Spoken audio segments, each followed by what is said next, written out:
want to make a deal with Iran. I want to do something if it's possible. But for that to happen, it must stop permanently and verifiably, cease its pursuit of nuclear weapons. They cannot have a nuclear weapon.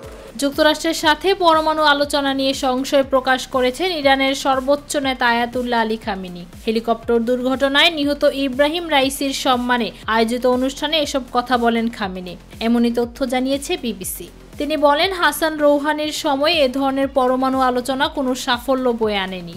বর্তমানে চলা আলোচনা নিয়ে সংশয় প্রকাশ করে তিনি বলেন, আমরা মনে করি না যে এটা কোনো ফল বয়ে আনবে। আমরা জানি না যে কি হবে। যুক্তরাষ্ট্রের প্রেসিডেন্ট ডোনাল্ড ট্রাম্প গত সপ্তাহে জানান, ওমানের 4 দফার আলোচনার পর ইরান চুক্তির শর্তে এক ধরনের সম্মত হয়েছে। চলতি সপ্তাহের শেষে পরের দফার আলোচনা হওয়ার কথা।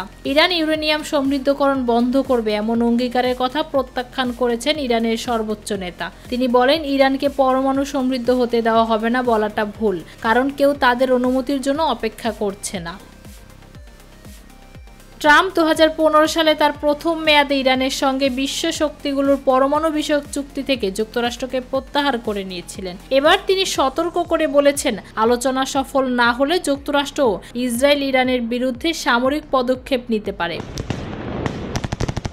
ইরান সবসময় বলে আসছে তার পরমাণু কর্মসূচি পুরোপুরি শান্তিপূর্ণ এবং পরমাণু অস্ত্র তৈরির কোনো পরিকল্পনা তাদের নেই। তবে ট্রাম্পের হুমকির বিপক্ষে পাল্টা হুমকি ইরানও দিয়েছে। খামেনি এক বক্তব্যে পাল্টা হুমকি দিয়ে যুক্তরাষ্ট্রকে সতর্ক করে দেন।